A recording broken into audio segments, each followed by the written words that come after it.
Is there any truth to the conspiracy theory that once you become famous, a shadowy organization issues you a handler to control your every move? And then we take a look at the story of a young woman who gets a new job. She's super excited about it. She can't wait to start. Little does she realize this job site is haunted by a ghost with the most heart issues, that is. Today on Dead Rabbit Radio.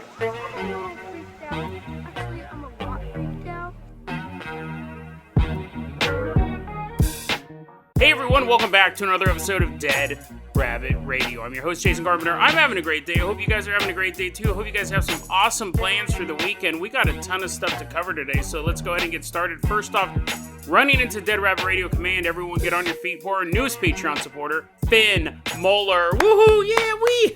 You dancing back into Dead Rabbit Radio Command doing the worm.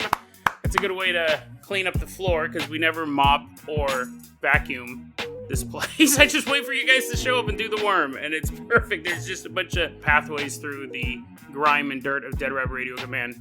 Finn's our newest Patreon supporter. That is why he is going to be our captain, our pilot this episode. If you guys can't support the show financially through the Patreon or the merch store, I totally understand. I really do. Just help spread the word about Dead Rabbit Radio. That helps out so much. Tell your friends, tell your family, tell everyone you know. Dead Rabbit Radio is your favorite paranormal show. That is how you can help the show grow. I also want to say that I'm doing remodeling here because I'm building a recording studio. And I found there's a little Dinobot underneath that, whatever that is, shelf. There's a Dinobot down there, but anyways, I'll get him later. I've been doing all this cleaning out, and I found a couple of shout-outs that I don't think that I ever did. I know people go, Jason, your shout-outs, you just have like these notes everywhere. Yeah, pretty much. So if you ever sent me a gift through Amazon, because I have my Amazon wish list in the show notes, if you ever sent me a gift but never got a shout-out, well, I haven't gotten a gift from that list for like 2 years, honestly, so you might not even listen to the show anymore, but you'll be getting your shout-outs soon. Also, I may have done them already, I don't know.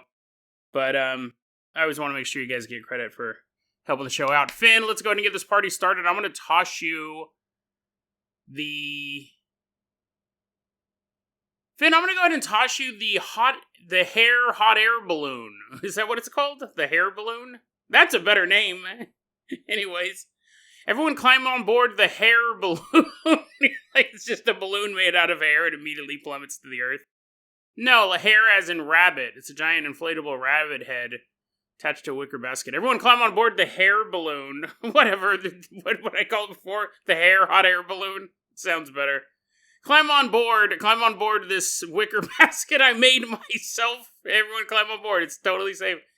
As Finn fires up the fire-creating thing, Finn, go ahead and fire up this hot air balloon as we leave Dead Rabbit Radio Command. Why don't you balloon us all the way out to Hollywood?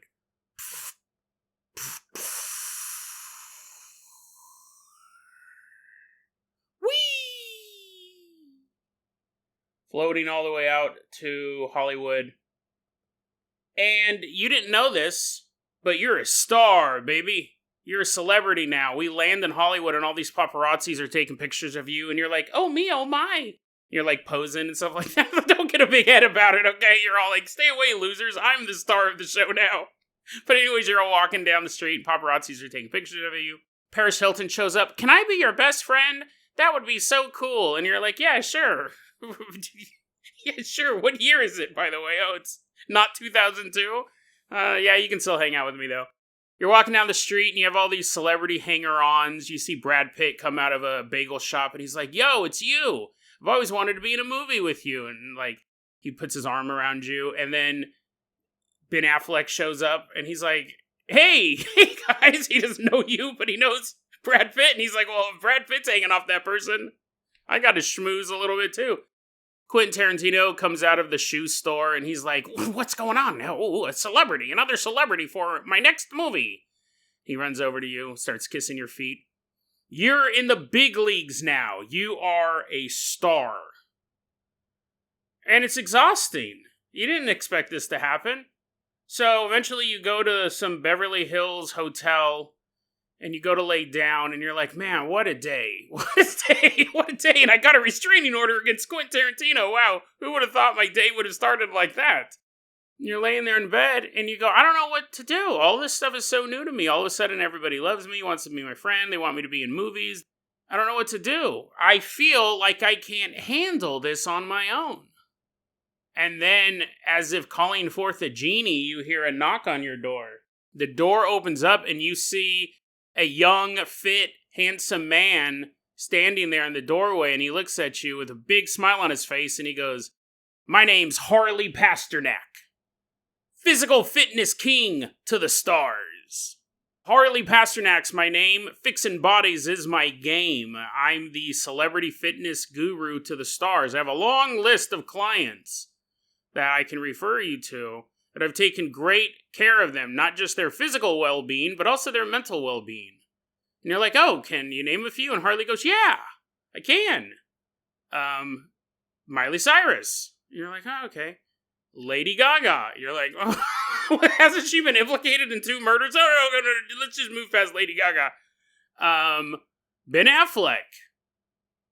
You're like, okay, yeah, he got into shape for Batman. That's pretty cool. Then he goes, Kanye West. And you're like, what was that? What was that last one? Who did you say? Kanye West. He says as he's muffling his voice. You're like, did you just say Kanye? Are you trying to bill your services saying you're celebrity fitness king to the stars? But you also helped Kanye West. This is a super interesting story. I've been sitting on it for years. I found out about it like right after it happened back in 2022. But honestly, this is one of those stories that I've been cautious about because I think parts of it are pretty true. I think parts of it are exaggerated. But if the parts that are true, it's fairly dangerous to report on. And I would argue if it's not true at all, it's fairly dangerous from a legal standpoint. Now, I'll give my opinion of it all at the end. So, any court in the future that's listening to this, you're going to have to listen to the whole segment. I'll let you know how I kind of stand on it. But if it's true, it's quite dangerous. It's quite dangerous that this information is out there. So, Harley Pasternak is a fitness guru to the stars. He has a long list of people that he worked with. And one of those people was Kanye West. So, let's go back in time. We're headed back to the year 2022. October 2022. That's when Kanye West began to be openly anti-Semitic. There's been talk now that he was always like that. He would get in arguments about how great Hitler was in the recording studio with other musicians and producers, and they're like, what are you talking about? He was constantly saying how he wanted to be like Hitler. So, to everyone in the mainstream, the general populace, it kind of came out of left field, but to anyone who had ever worked with him, they go, oh, that's not a surprise. I mean, it's too bad that he's self-destructing publicly, but it doesn't shock me that he's making these crazy statements. So in October, he came out and was saying, I'm going to go DEFCON 4 on the Jews. And within like a week, lost $1 billion. It became a pretty big backlash. The backlash was so bad, I knew a lot of people who go, yeah, Kanye West is an idiot, and he shouldn't have said those things. But the fact that you can't buy Yeezys at Goodwill even, it kind of left a bad taste in people's mouth. It was really interesting to watch because people who really didn't have an opinion on, they're like, yeah, anti-Semitism is bad. I don't like any of that stuff. It was weird because I watched a lot of people go, they're going too far against Kanye. He shouldn't have said those things. They're despicable things. But the fact that he can't have a bank account anymore, which I don't know how true that is. I know at the time he lost a bank account. I don't know if he's been completely debanked, but it's really interesting. The outburst over his disgusting comments. They were absolutely insane and crazy comments. But the fact that you could no longer, like if you donated a pair of Yeezys to Goodwill, they wouldn't even take them. It did leave a bad taste in people's mouth. I just watched the whole thing in horror. Because I'm a Kanye West fan, right? I'm a Kanye West fan. I voted for Kanye West in the 2020 election. I have multiple shirts that say Kanye for president, which I can never wear, outside again. So, There goes a chunk of my wardrobe. Also, I can't donate them to Goodwill. I'm organizing all my clothes. I go, I don't know what to do with these. I can't give them to Goodwill because they won't sell them. I guess they're just hanging up in my closet. I can't wear them. So anyways, he started off in October. He's saying all of this crazy stuff, and he just went off. He went off. It was the craziest celebrity meltdown since Britney Spears shaved her head and attacked paparazzi with an umbrella. And I would argue, in a lot of ways, Kanye's was worse. But, I mean, really, I don't know if there is a worst one. Both of their careers stumbled pretty hard after that. Although, Britney had a resurgence after she shaved her head and attacked paparazzi with an umbrella. But Kanye West, right? At this point in his career, he'd already been a producer for Jay-Z. He had already become a rapper of his own. He was winning multiple awards. He was world recognized. One of the biggest rappers on the planet, if not one of the biggest musical artists on the planet in this time period. October, he starts posting about going DEFCON 4 on the Jews, and then it starts posting all of this stuff, and it starts praising Hitler openly instead of behind closed doors, which did not... They're both bad, right? They're both not great things to do. I'm like, oh, yay, keep that in the bedroom, Kanye. You can praise them all you want. I just don't want to hear it. It's bad either way, but... So, that happened all in October. What happened was, it was November 3rd, 2022, which is the creepiest part of the story. Watching a celebrity meltdown, we've seen that happen before. Watching people's true colors come out, we've seen that happen before. But November 3rd was a very curious wrinkle that we've never seen happen before.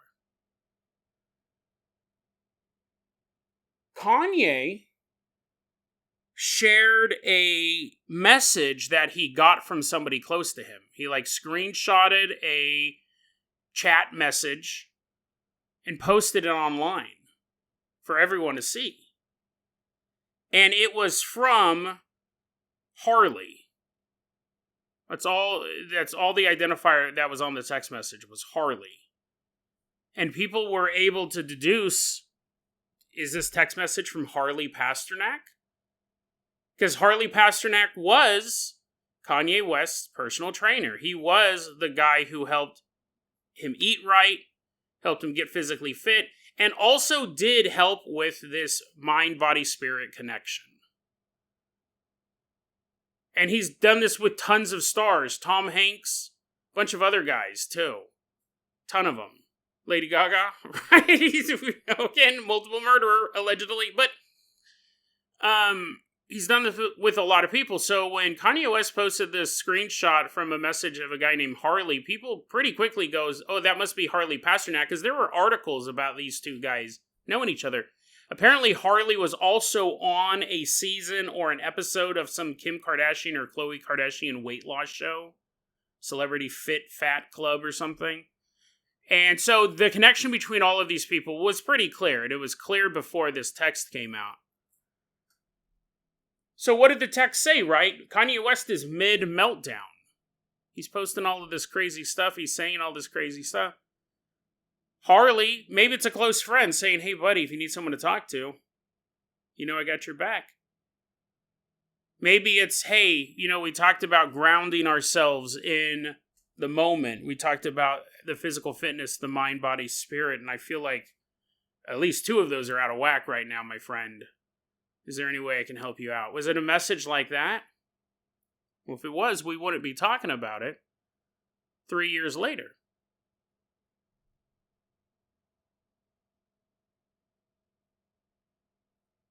This is what Kanye West posted. He posted a tweet, and he made this statement, quote, "What should be obvious by now is that I was raised to stand for my truth regardless of the consequences. So I will say this again. I was mentally misdiagnosed and nearly drugged out of my mind to make me a manageable, well-behaved celebrity." Unquote. So Kanye West tweeted that because he very famously came out as bipolar a couple of years ago. And now he says that's not true. I was medically misdiagnosed. He'll say that today too. He goes, I'm not actually bipolar. I was just diagnosed as being bipolar. But I'm not. Which is, to be fair, somebody who has bipolar disorder would probably say that. A lot of people who have mental health issues, they go, everything's fine. Everything's fine. But anyways, he tweets that, and then he includes a screenshot of this conversation from Harley that Harley, his personal trainer, sent him. This is nuts. This is nuts. The message Harley sent was this. Quote, I'm going to help you in one of a couple ways. First, you and I sit down and have a loving and open conversation. But you don't use cuss words. And everything that is discussed is based in fact. And not some crazy stuff that dumb friend of yours told you. Or you saw in a tweet. That's actually really reasonable. I'm not done, right? You're like, that's not so bad. Why are we talking about it 3 years later? That's normal. Saying, hey, dude, you're on the internet too much. And you're just repeating stuff and you're not fact-checking it. So I'd like to have a conversation with you where you're not just spouting off memes. Or you met some guy and he told you this. Like, let's sit down and talk civilly about what is going on. Because I can tell something is affecting you pretty seriously. I can't say it for sure, but I'm sure even anti-Semites were watching that and being like, ooh, no. No, you're going way too hard, too fast. I don't know, maybe not. I don't know. They might have been cheering him on, but you know what I mean? I'm sure there were anti-Semites being like, wow, like this guy's really going to war against the Jews. I don't know why. You're like, Jason, why would they be shocked? They'd be celebrating. They'd go out and buy Yeezys. I don't know. Because it was so sudden and so far deep. It was like no ramp up for anybody. Just one day you found out that Kanye West had serious problems with Jews. And you're like, wait, what? And then for the next month, it was just more evidence of that. You couldn't get away from it. But that is smart, right? If your friend was having a mental breakdown in public or private, you may go, hey, buddy, listen, I'd love to sit and talk to you, but I don't want to hear about how the world is flat and how space is fake. So I'll sit and talk with you. But, let's focus on the you, not on the, you think NASA's controlling people's minds and stuff like that. I mean, you could write it a little more succinct than that, but you know what I mean? Want to reach out to a friend, but you don't want to go over there and him to have like a giant model train set laid out, but no train, no model, is just a table. You're like, Jason, why did you just lay out a table? I don't know. And he's trying to prove to you the earth is flat using a table in his basement. You're like, no, I want to talk to you, not about something else. I want to talk to you about you. So the first part's fine. And that is something that a personal trainer or even just a friend would write. But this next part is going to knock your socks off, I think. It knocked my socks off. And I'm not wearing socks right now. They've been knocked off for the past 3 years. Harley says, I'm going to help you in one of two ways. First, you and I sit down. You don't cuss at me. You don't bring up stuff you saw in a tweet. This is the second paragraph. Quote, second option, I have you institutionalized again.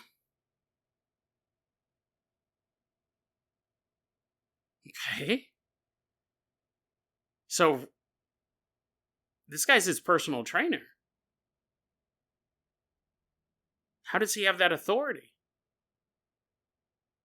Kanye West, when he was diagnosed with bipolar disorder, he was sent to a mental health facility. It was a pretty short stay. But he was sent to a mental health facility because he was ranting and raving on stage during a show in Sacramento, which I wish I had been there. He just started going off and talking all this stuff, and I think he was talking about how cool Trump was, or just talking about politics in general. He stopped the show and started ranting. And then shortly after that, he was declared as having bipolar disorder and having to be hospitalized for a brief period of time and then getting out, and everything was fine. Harley goes, I will have you institutionalized again. Personal trainer doesn't have that authority. And, before we continue with the quote, when Kanye West had that meltdown at that concert, he went to go stay at a friend's house, and that friend ended up calling the emergency services so they could come and get him to take him to the mental hospital to get evaluated. Maybe it was a regular hospital, but he was not free to go for a period of time, fairly short, but So whose house was he staying at after that concert? Whose house was he staying at after he had that meltdown and the morning that he went to the mental health facility? He was at his friend's house, his friend named Harley Pasternak. And there's photos of this. Because at the time, it was Kanye West is being institutionalized. He's gone crazy. And there's photos of Kanye West walking out of Harley's house, going with emergency medical services to be evaluated. And you just figured, your friend's having a meltdown. He comes over to your place. You go, I'm going to keep him safe. And I'm going to have to call someone because I'm not an expert on this. You didn't institutionalize him. You didn't make the call. Well, you made a call, but it wasn't your decision to institutionalize him, if you know what I mean. You're calling emergency services. Harley, in this first couple words of this paragraph, is taking credit in a threatening way that he was the one who institutionalized Kanye West in the first place. He didn't just make the call to emergency services. He made the call that Kanye was going to be detained and evaluated. He's a physical fitness coach. How does he have that authority? Quote, second option, I have you institutionalized again, where they medicate the crap out of you, and you go back to zombie land forever. Playdate with the kids just won't be the same. Unquote. How does he have the ability to do that? He's not his medical doctor. He's not a psychologist. He's not a psychiatrist. Well, at least Kanye West's psychologist or psychiatrist. We'll get into Harley's background in a minute. But think about that. Physical fitness guru to the stars is admitting that he got Kanye West locked up in the first place and saying, listen, if you don't come and talk to me without cussing, if you don't come and talk to me in a reasonable manner, that's option one. Second option, you're going to be drugged out of your mind. There's no one who can stop it, not even you. And when you see your kids next, you will be a zombie. Not literally, which would be cool and make for a good music video, but that's a threat. That is a hardcore threat. Do this, or because I have authority over you. How? Why, Harley? I can make a phone call. I can get you pumped full of so many sedatives, you'll be drooling the next time your kids come by. And this really set the conspiracy world abuzz. Because we've talked a lot about handlers in the conspiracy theory realm. They're almost always unseen. But not all the time. Sometimes they're hidden in plain sight. But you have these people who you need to get fit because all of a sudden you're a star now. So who do you call? Hey, I know a guy who's really good at getting people in shape for movies really fast. His name's Harley. Okay. Like, you wouldn't even question that. You wouldn't even question that. Why would you? Why would you think that your physical therapist could have any power over you at all, other than how many crunches you do that day? You wouldn't even think twice about it. And it's funny because if you went to go sign a music contract and the recording studio said, hey, listen, we have a lawyer that we want you to use, would you feel comfortable with that? You'd be like, no, I'm going to go get my own lawyer because the lawyer that you know is probably going to give me a worse deal because they're friends with you. But when it comes to something like this, you wouldn't even blink. You'd be like, oh yeah, cool, I really need to get into shape because I'm going to start appearing in magazines. This idea of a handler, you are now a celebrity. But people say weird stuff all the time and they do stuff all the time, and humans are very nuanced. And so from a general viewpoint, it's good that Taylor Swift probably has someone next to her that before she tweets something, they go, yeah, don't tweet that. Don't tweet that. That's bad for your brand. You're going to end up insulting more people than you will lift them up. And it'll be bad for your brand. Maybe they want to weigh in on a social issue or a political issue. It's not a bad idea to have somebody like that. Because if you make impulsive decisions, if you tweet stuff without thinking, it's probably a pretty good idea to have someone like that. But the best thing is that it's someone from your social circle that comes up with you, that knows you very well, and says, listen, Taylor, I know you're really passionate about this issue, but trust me, if you tweet this, you're going to lose half of your fans. That's not what we're talking about when we're talking about a handler. That's just like a very, very good assistant or a manager. A handler is someone who is placed into your life by a third party. And in this case, a lot of times this comes back to the Illuminati. So they keep you on the path that they have you on. They want you to go down a certain road. They want you to create certain art. They want you to hobnob with certain celebrities. The handler is the one who's kind of guiding you through the passageways with dark intent. They have more power than a manager would. They have more power than your friend would who came up with you. And this has been a long-held conspiracy theory, because if you just took a random person and plucked them out of Idaho and put them in Hollywood, and that person was supposed to create art that was going to edify the Illuminati or the 13 Families or Satanism or whatever, they may balk at a certain point and be like, no, why are all these ram head skulls in my video? Why is the floor black and white tile? Why is there blood dripping off of the cross? A logical person would ask those questions. They go, this doesn't, I'm not even religious, but I don't like all this imagery. The handler, before they even get to the film set, months before, years before, would be basically controlling this person to make sure that they are making the decision. So when they are confronted with that imagery, they don't even think twice about it. Or if they do think about it, they don't open their mouth. And Kanye West is saying right there that, these people, these handlers, they'll drug you up and create a zombie. Because they know they can sell tickets, they know they can make money, and they know they can get their message across. It was you who started the career. It was your artistry that started it all.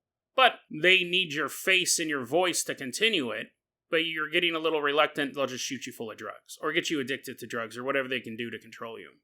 I talked about on yesterday's episode the story where Harley brought this up in a news article.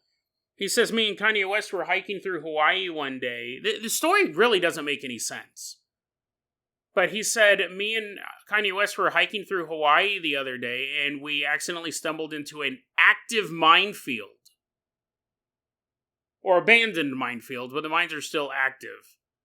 And so we had to navigate out of the minefield before we blew up.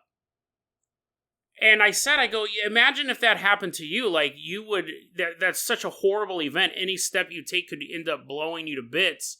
The person who helped you through that, you would see them as a true friend. You would see them as a sage. Not only did they save your life, they led you to safety. It's one thing for someone to just jump in front of a car and push you out of the way. That's noble, yes. But imagine the prolonged terror of knowing any step could be your last and someone saying, come on. No, keep going. You can go. It's almost like a regression to infancy. Come on, you can do it. Just one more step. Come on. Psychological torture. I don't know how many abandoned minefields are in Hawaii. I don't know how many minefields were ever in Hawaii. It's an interesting detail about the story. But he says that it's true. Kanye West has never commented on it as far as I can tell, but Harley has said that it's true. But that would psychologically mess you up, and you would be thankful for the person who got you out of it. What's interesting, too, is that once people realized that Harley Pasternak is probably the guy who was in this message, probably the guy who sent Kanye the message, it all matched up, people started going through his client list. Harley's clients included Robert Downey Jr., Halle Berry, Eliza Dushku. Those are all pretty physically fit. They have to be fit for certain roles. One of his clients was Mac Miller, who tragically died of a drug overdose at a very young age. Another one of his clients was Aaron Carter. He's a young singer. He died in his bathtub from a combination of huffing aerosol and using Xanax, or abusing Xanax.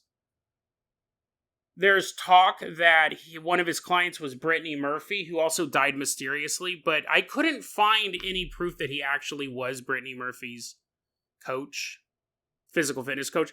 And, listen, when you train 100 celebrities, some of them are going to pass away. Some of them are going to pass away tragically. You can't really lay all of that at the feet of Harley. I did find this was a very interesting coincidence, though.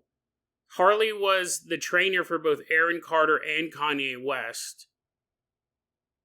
On November 3rd, this was when Kanye was having this big breakdown, right? He was really falling apart. It's actually the same day that he posted the tweet about Harley, November 3rd. Kanye West posts this tweet. He posts this tweet saying, this is what Harley's trying to do to me. I'm not mentally ill. On that same day, Aaron Carter tweeted out on his account to Kanye. He tweeted out, "Yo, Kanye, let's talk man to man." That was Aaron Carter's last tweet. Within hours, he was found dead in his bathtub due to huffing aerosol and abusing Xanax. Now that is a weird coincidence. I don't know hour by hour what happened first, if Aaron Carter said, "Yo, Kanye, let's talk," or Kanye posted about Harley and posted that screenshot. I don't know which one actually came first. They both happened on the same day. You could see it going either way, right? If Aaron Carter saw the Harley tweet and goes, "Dude, we need to talk about something," then Aaron Carter dies. Or Kanye West sees Aaron Carter's tweet and then decides to release the Harley text. I don't know which one. I probably should have checked. Twitter is timestamped. I should have checked, but they happen within hours of each other. So what does all of this mean? Who is Harley Pasternak? What's interesting, and I'll wrap this up because the rest of this almost reads like a LinkedIn bio. I think you guys have gotten like, wow, this is weird. This is pretty weird. But give us a little bit of his LinkedIn bio stuff. Like, is he just a physical fitness guy? Because then it wouldn't make any sense at all. Yeah, having a physical fitness guy, you're always close to your client, and you're in charge of their body, you're in charge of what they're eating, and how they're sleeping, and those are easy ways to control people. Changing their diet up can make them a little more cranky, can make them a little more susceptible to what you have to say, giving them more food, giving them less food. Harley is more than a physical fitness instructor. Well, at least his resume shows that. He is a nutritionist. He studied as a nutritionist and exercise scientist, which sounds like a made-up job. He can't really run on a treadmill in a lab coat. But while he was doing this stuff, he was working for the Canadian government, a group called the Defense and Civil Institute for Environmental Medicine. That group works underneath the Department of National Defense in Canada. So military. It's civilian work that works underneath this military branch. The DCIEM, which is what he directly worked for, is part of a bigger group called the Defense Research and Development Canada Group, DRDC. And this is the type of stuff they work on. Human systems integration. I have no idea what that is. Social and psychological factors that affect the resolution of conflict. Psychology of malicious intent. These are all stuff that they study. Social and cultural factors influencing behavior. Mind control? That's not on the list. That's not on the list, but that's what that all sounds like. That's what that sounds like. And to be fair, that is on this list. But they're not going to put mind control on the list. So they might do that. You're like, okay, Jason, now you're kind of getting off on a branch. They're like, and they also know how to fly. All about mental stress, mental stressors, Here's the thing, listen, if you want to do the social and psychological factors that affect the resolution of conflict, you can't learn that without learning how to create social and psychological factors to create conflict. And when you use both on a person, you can really send their heads spinning around. Now, Harley, here's the thing. This is very interesting because when I read all this stuff, I go, is super weird that he's connected to anything about him getting institutionalized. I don't know why he would have that power. I don't necessarily know for sure that Harley Pasternak is a handler. Like an Illuminati, or maybe not even Illuminati, but a government-based handler. I'm not 100% on that. Because he's so open about what he does, most of the time these guys are out of sight. You don't even know that they're there. But he's out and about, and he did an interview, I'll put it in the show notes, where he's talking about these different drugs that he has helped work on for the military that allow soldiers to stay up for 3-4 nights in a row with no buzz and no eventual fatigue. So you're not jittery, you're just awake. And he goes, it's if you have a group of soldiers, you have to keep an eye on an asset. The asset could do anything in the next couple days. They take this drug and they're alert but not stimulated. He's very open about his work, which is something that you wouldn't imagine a handler would do. Now, I don't know if it's him bragging about his work, because you can only talk so much about how you gave Halle Berry a six-pack for that James Bond movie. He may be talking too much about what he does. He may supposed to be kind of quieter, but then he's on these reality shows with the Kardashians, and he might just be getting loose lips. But the fact that he is pretty open about his military past kind of makes me suspect that he's not a handler for a group. I'm not saying that he's actually like a really cool dude, because that's super messed up. Listen, if your friend turns into an anti-Semitic or just reveals that he's anti-Semitic, yeah, that does suck. But, you know, are you going to threaten to take his kids away? Are you going to threaten to institutionalize him? Maybe, Jason. Maybe if he went as crazy as Kanye West. Okay. Right. Here's the thing. I wouldn't say, hey, listen, you need to stop being anti-Semitic or you can never see your kids again. Because that's just going to make him more anti-Semitic. Maybe. I don't know. I don't know if you could be more than Kanye West, but you know what I mean? Like, you have to, it's really hard to put up barriers in front of people who are going through mental health struggles, or just all of a sudden they're like, dude, I've spent the last 3 months researching all this stuff and now I hate Jews.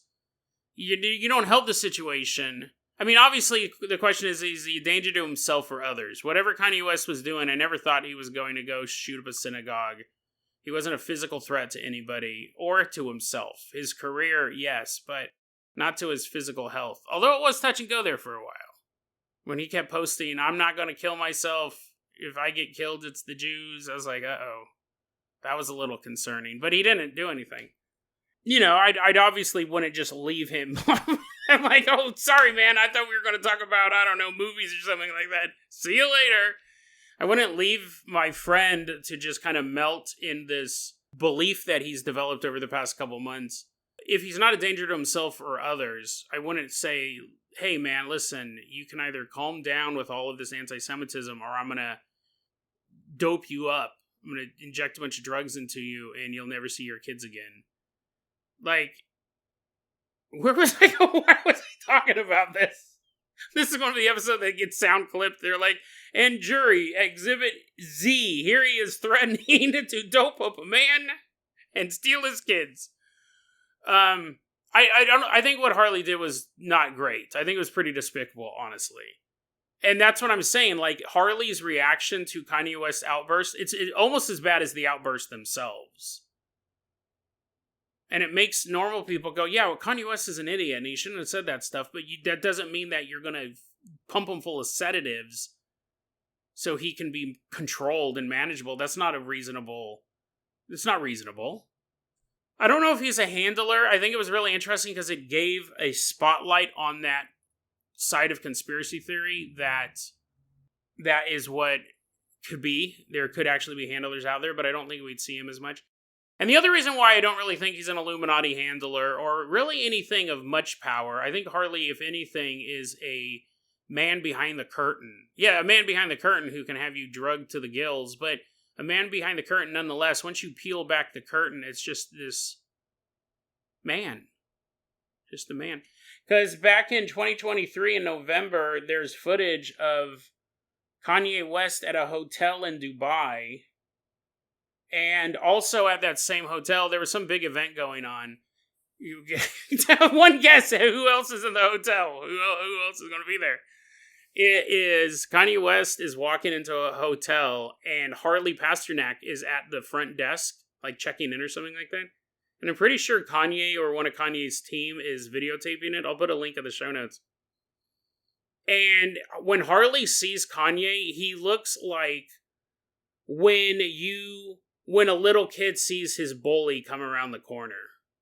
And the little kid has pockets full of quarters for all the milk in the world, and he knows that bully's going to take those quarters and enjoy taking those quarters. The look on Harley Pasternak's face is one of fear. But you're like, Jason, I would be terrified if I was standing somewhere and Kanye West walked up to me. And I don't have any business dealings with him at all. I'd be so worried.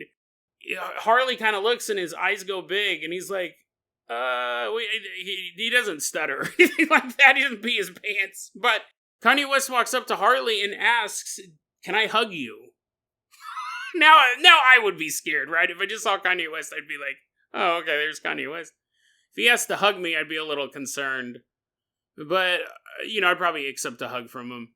Harley does not want a hug from this guy at all. And Kanye West goes, "Can I hug you?" And Harley goes, "No, you can't hug me. No." And the concierge asked Harley, "Hey, do you want us to call security?" And Harley goes, "Yes, please."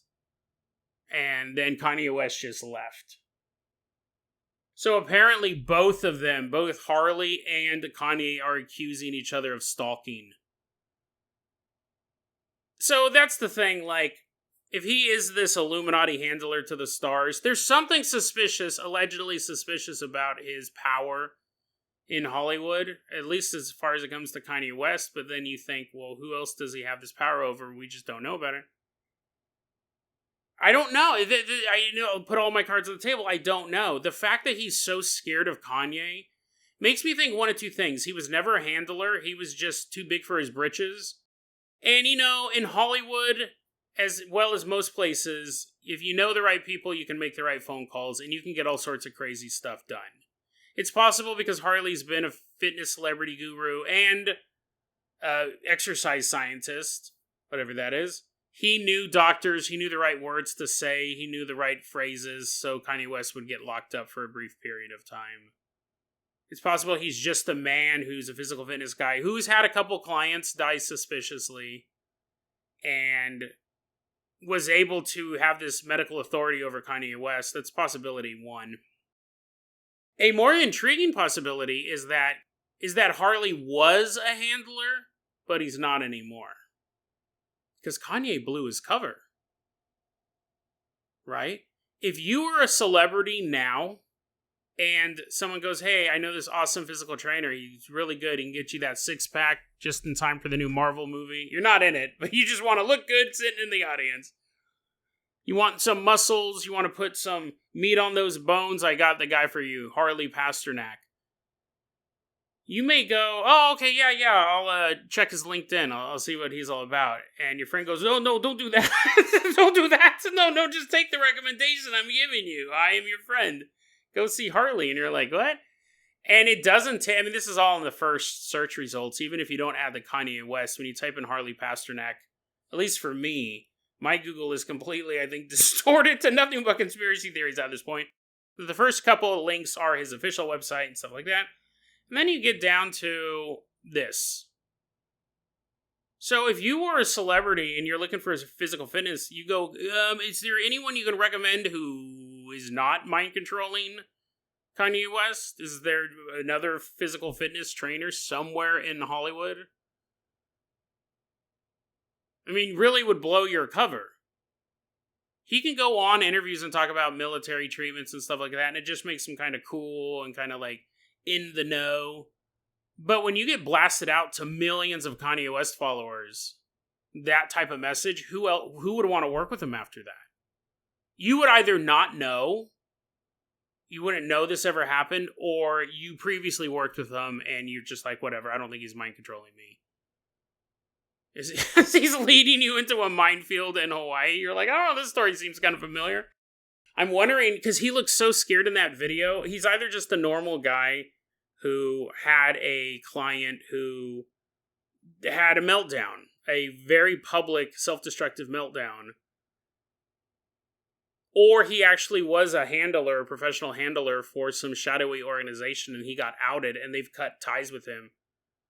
Because if I was a handler, if I worked for the Illuminati or the 13 Families or whatever, even if I just worked for a military group, even if the CIA was like, we like to keep our celebrities in line type of thing, I wouldn't be scared of anybody. Let me rephrase that. I wouldn't be scared of anybody outside of the group I worked for. Because I got get back. I know that anyone comes for me, the people who have my back control the world. Or trying to, at least. Do you know what I mean? Like, I wouldn't be afraid of Kanye West beating me up or giving me a hug if I knew I could make a phone call and he could just have his car sped up out of control, like Heche. Remote control of a vehicle and it crashes. The fact that he was scared makes me think he was just an ordinary guy doing a job and he's terrified of Kanye West. Or he outed himself as a asset and they cut ties with him, so now he's kind of on his own. He's on his own with his millions of dollars and his gyms. He has gyms around the world and he still has a ton of clients.